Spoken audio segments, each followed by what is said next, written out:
there, welcome back to my studio. I'm Christine. Today's video is all about a technique known as negative painting. Now hold on, don't get scared, don't get bored and run away. I want to show you today just how simple and easy this technique can really be and how much fun it can be, and that you can create some really beautiful results using this technique once you get a grasp of how easy it works and how easy it is to do. So to that end, let's take a look down here to my tabletop and get right into me showing you what I'm talking about. And watch all the way to the end to see 3 finished examples. Now this is a pre-stretched paper, and I'll show you how to do that in another video, but I've done this with no tape and no board, just water. So for right now, what I'm doing is I've got water all over my paper, and I'm putting wet color onto the wet paper and allowing it to mix on its own or run together. Where the one color touches another color, they'll run together, and I'll get a nice soft color transition going on there. What I don't want you to do is do not over mix this with your brush. Don't try to use your brush to brush back and forth and mix the 2 colors together.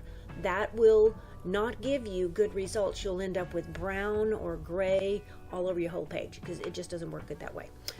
Now I'm going to peel this up and put this on the back of my paint palette here so it can lay flat to dry, and you can see how really wet it is, and I do want it to dry flat, so that's why I put it on here, and I can set this aside out of the way, and then I'm going to pull another thing over here and do another one for you. This is using a watercolor block. It's a pad of watercolor paper with the edges all glued together, basically. You can buy them like that. Now I'm going to start off with just spraying a whole lot of water all over it and spread that water all out. Then I'm going to put more water on with my paintbrush, and you can see it is kind of starting to bubble up right there, because a watercolor block, they make different brands of them, and some of them are not really all that great for doing this really super wet and wet painting technique. But you can experiment with different brands and find which one you like for that if you want to. Again, I'll talk about that a little bit more in a different video. Now you can see I'm just randomly throwing some color on here. I want to use a lot of different color and have color shifts or color changes happening on here, because the more I have color changing, the more that's going to show through my finished piece and look pretty and have all these different colors showing through. So I'm just putting color on here. Also, if you want to see how much this paint is moving around on this wet paper without me having to mix it with my brush, just click that playback speed button and slow it down. You can watch it in more like real time and see how much that paint is actually spreading out and blending together on its own. Now I've let it dry the whole way, completely dry, and now I'm going to draw some fish on here. I'm making a whole bunch of those little bitty tiny white fish. I forget what they call them, neon fish or something like that, but I'm just going to put a bunch of those randomly on here. Also, I don't have an already planned out plan. I'm making this up as I go, sort of creating on the fly, if you will, and I'm just drawing fish, and I'm going to just put enough on here that I think it looks good, and this is going to be the fish that are closest to the viewer. So put a couple more on here, and that's probably pretty good. Yeah, that's good. I think I'm going to call that good enough. And now I'm going to get my watercolor paints and watercolor brushes out here. I'm going to paint today with flat angle brushes because I like the control that I have. And I'm going to go ahead and use my spray bottle to wet the back of this paper again. It was already wet before, and I'm getting it wet all over the back. Then flip it over, put it down on the table, and then spray lightly the front of it, and the paper lays right down flat, and it's kind of stuck to my table because the back is wet. And again, I will go into more detail about how this works so well in a separate video, and I'll try to put a link to that in here somewhere. So now I'm going to just grab some more paint, and I'm going to use colors that are slightly darker or stronger pigmented colors than the ones that I used on the first layer. And I'm going to cover all the paper except for I'm going to paint around the fish. Now this is where the negative painting technique comes in. In negative painting, you don't paint your subject, you paint the spaces between what you're drawing or painting. So in this case, it would be the fish. Don't paint the fish, paint around the fish. Paint all the spaces between the fish. And it's easy to understand this if you think of this in terms of I'm painting the water that the fish are swimming in. So I'm not painting the fish, I'm painting the water the fish are swimming in. Now another thing you'll notice is I'm not just painting all blue, I'm painting with some other colors in there. And that is because I want to add that extra dimension for the next layer of fish that I'm going to draw on here. And I think I'll say more about that once we've got more fish on here, because it'll make more sense then. So now I'm going to just go ahead and finish painting out the rest of this space behind and between all my fish that I've got drawn on here. I will take a moment to point out that I'm showing this to you in time-lapse video. I don't paint nearly this fast, but I didn't think you wanted to watch a 3-hour video on this subject. I know I don't have time to watch 3-hour videos, and I'm not going to ask you to watch 3-hour videos either. So I just put it in time-lapse, so it speeds it up a little bit. If it's too fast for you, hit the playback speed button and slow it down. You'll just probably have to adjust your audio. Now I let that dry completely. Here we are on the next day. The lighting is different in my studio, so the paper looks different, but it is exactly the same piece of paper we were just painting. Now I'm drawing another layer of fish on here. I'm going to make some different kind of fish and make them slightly different size. So these are going to be bigger than the fish that I drew before. And I'm drawing them behind the first layer of fish that I drew.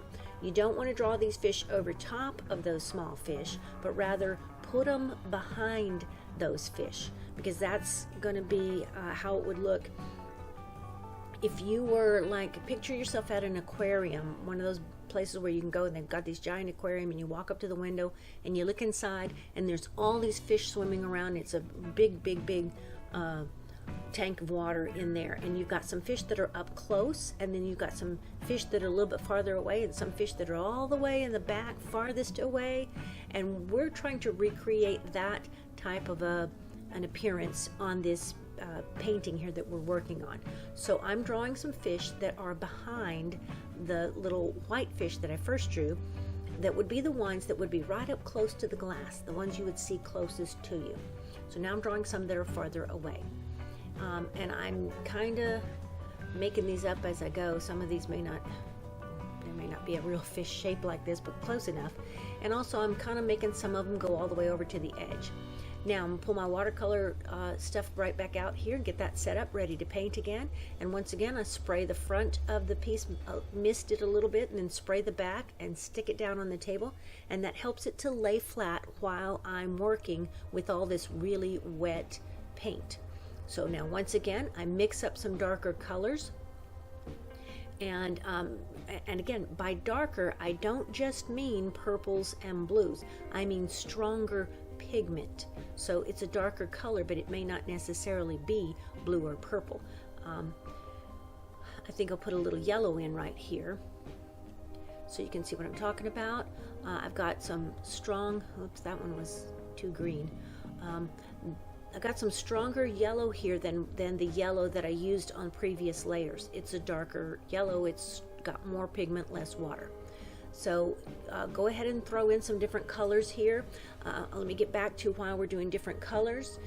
Think about how light goes through a prism. Think about how it looks. The rays of light get bent or refracted and split into their component wavelengths, and we see a rainbow of colors. That also happens when the light passes through the water. So we're going to be painting different colors into the background so that it will appear to be colorful light reflecting off of the fish in our painted aquarium here.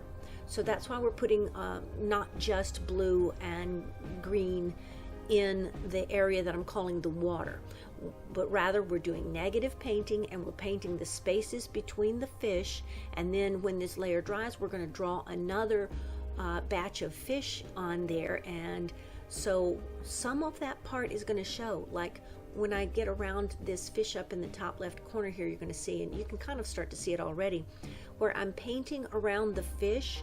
You're seeing that some of the color is still visible there on those fish.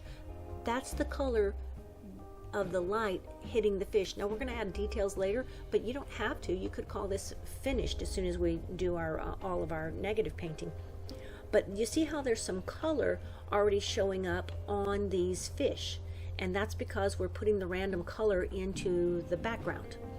So now I'm going to just keep on painting here and throwing bright colors in, and throwing some blue and purple in. Also, you do need to maybe be a little bit cautious what color you glaze or layer on top of the color that's beneath it, because sometimes if you put a complementary color glazed over top of a different, its complement, you can get neutral colors or gray browns, and you don't maybe want that. So again, if you want to know more about that, I'm making a different video on that topic too.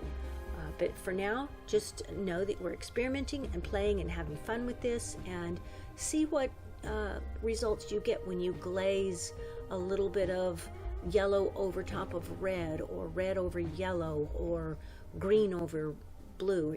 Just experiment with that, see how cool the results are that you can get, because you can get a lot of different really pretty results from layering and glazing color on like this. And it works really great with this negative painting technique, where I'm painting around my fish.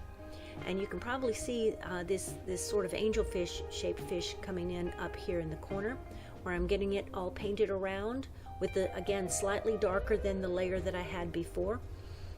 You can see I've got some color shift going on in that fish, and so I've already got some neat things happening on the body of that fish from the layer that I painted before when I was painting around my first layer of fish.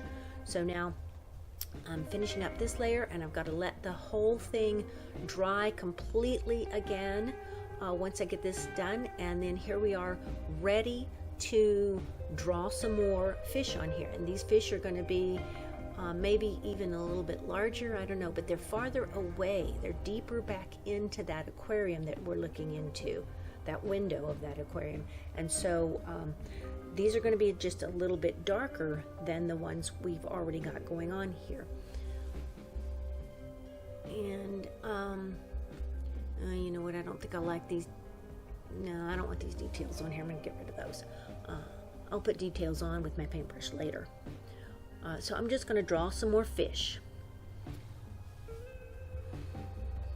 Now also with these, well, no, that would be better later too. I was going to tell you a little bit about aerial perspective, but I don't want to talk about it quite yet. We'll save that for the next batch of fish we put on after this one. So I'll just remind you, I've got all these different color changes going on here, and I want to take advantage of that and maybe draw some fish over the areas where the color's changing.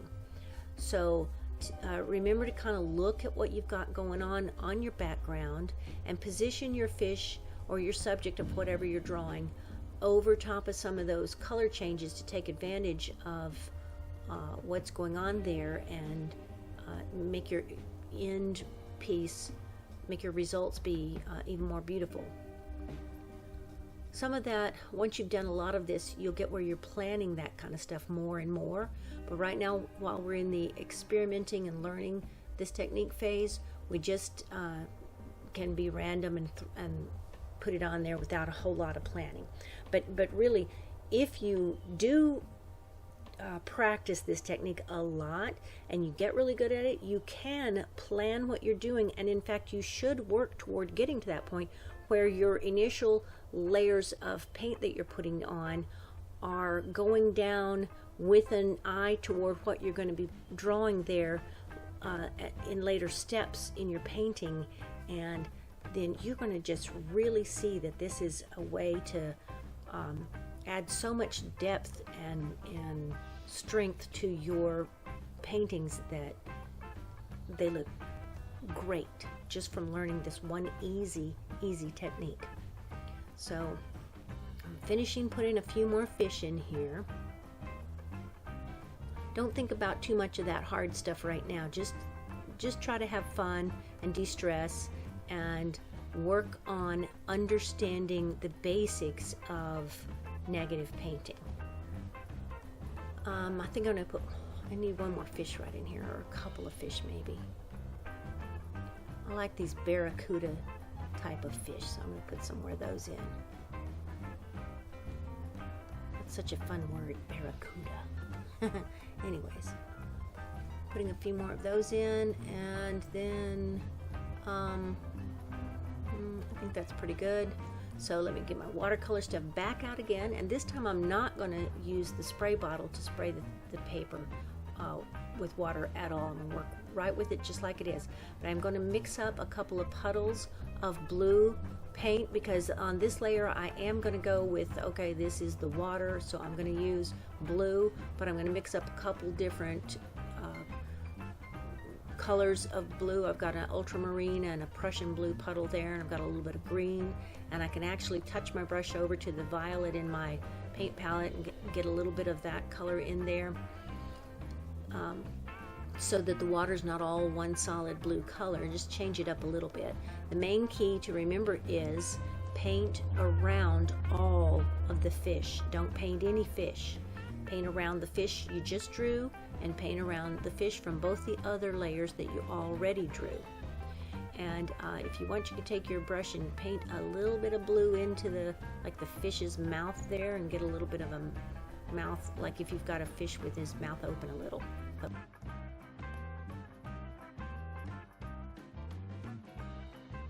But anyway, I'm just painting the water that the fish are swimming in, and painting around all these fish. Painting, and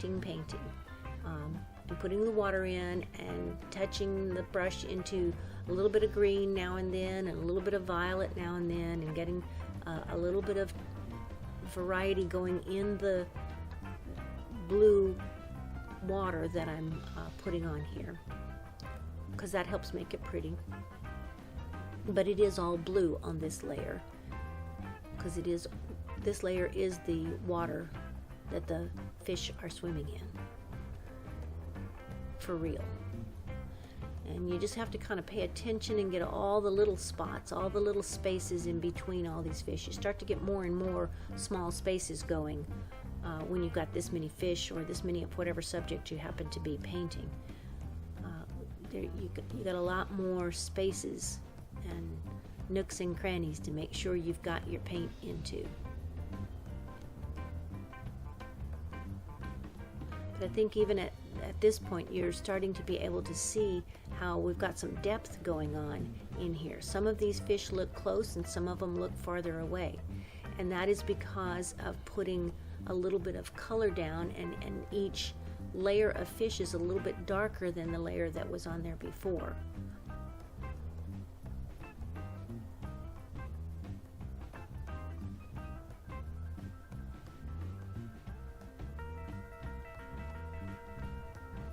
So I'm just touching my blue in here, trying to keep it a little bit smooth, which is easiest to do when you're painting with it wet, and you just lay the color on there. You don't want to, this is another area where you don't want to go back and forth too much in the paint with your paintbrush, because you'll get, it just won't be smooth and pretty. It won't look like a nice smooth wash if you do too much brush work in it. So practice laying the color down on the paper and then not going back into it again.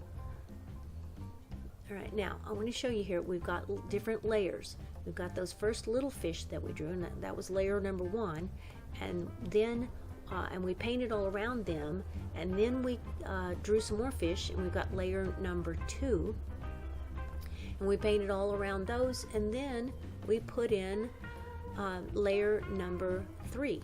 I think I could probably have made my second wash of color all over the whole thing. When I painted around my first fish that I drew, I could have made that a darker color. Would have shown up better. Probably would have been better for this example, but I'm hoping that you can see what we're going for in here. And you see that the third batch of fish that we drew are just slightly darker than that second batch, and the second batch are slightly darker than the first ones that we drew. With each successive layer of paint, we make the paint a little bit darker and paint around everything, and then that's what helps create this depth in here. So again, here we've got the fish, the first layer of fish, number 1, are the lightest, and the second layer are kind of our mid-range of value of fish, and then we've got the third layer being even that little bit darker. Now, the next thing you could do is you could get some nice dark paint mixed up, and rather than draw yet another layer of fish in here with the pencil and then paint around it, it's going to be a better idea to just go ahead and mix up some really dark paint and use that really dark color and a small brush and go ahead and put some tiny fish in the background. So this is going to look like a whole bunch, like a really big school of fish swimming, either, you know, like farther, way far back in there. So they look, I'm making them small, and that kind of helps a little bit with a thing called aerial perspective, which is yet another topic that I'm making another different video on, so look for that one too. But that's aerial perspective. But mainly here what I'm doing, I'm making them dark and just kind of silhouettes and making them small so they look like it's a big giant school of fish way back in there in that aquarium that we're looking into to paint this picture. And once again, I don't have a reference photo. I'm making this up as I go. So be creative and make yours up. And then we're at the point now that you can start adding details, like maybe some gills and some lines on the fins of the fish, maybe an eye here or there, just whatever details that you like to add. It becomes sort of playtime at this point, and you just add details until you like it like that. And once you get all the details in that you like, then you stop and it's finished. And I painted on mine and painted until I liked it, and then I stopped, and mine ended up, it looks like this. And then you don't have to just do fish. You can do all kinds of subjects. This one is beautiful leaves using exactly the same process and procedure. This one is gears, like inside of a clock or something, and I used basically one color, just got darker and darker each time using the same exact process. So hey, thanks for watching. I hope you enjoyed that, and if you were painting with me today, I hope you were able to get some good results. And otherwise, if you use these techniques and paint at some point in the future in your own studio or wherever you do your artwork, I hope that it helps you really get some good results to make some beautiful, beautiful artwork of your own, and that you really get to find that negative painting is one of your favorite techniques. Also, I do have 2 more videos coming out in this series. One is like the next step from the one we just did today, the basic one. The next step uses watercolor and gouache, which is just like tinted white watercolor paint. So don't worry if you don't have gouache. But anyways, give those a look. The third one is compadres. It's 3 birds, and it takes it even another step after that to create some really beautiful paintings using negative painting in a really creative, fun, and easy way. So thanks again for watching. Please click the like button for me if you would, and maybe consider subscribing to my channel. That helps me a whole lot if you'll do that. So thanks again, and bye for now.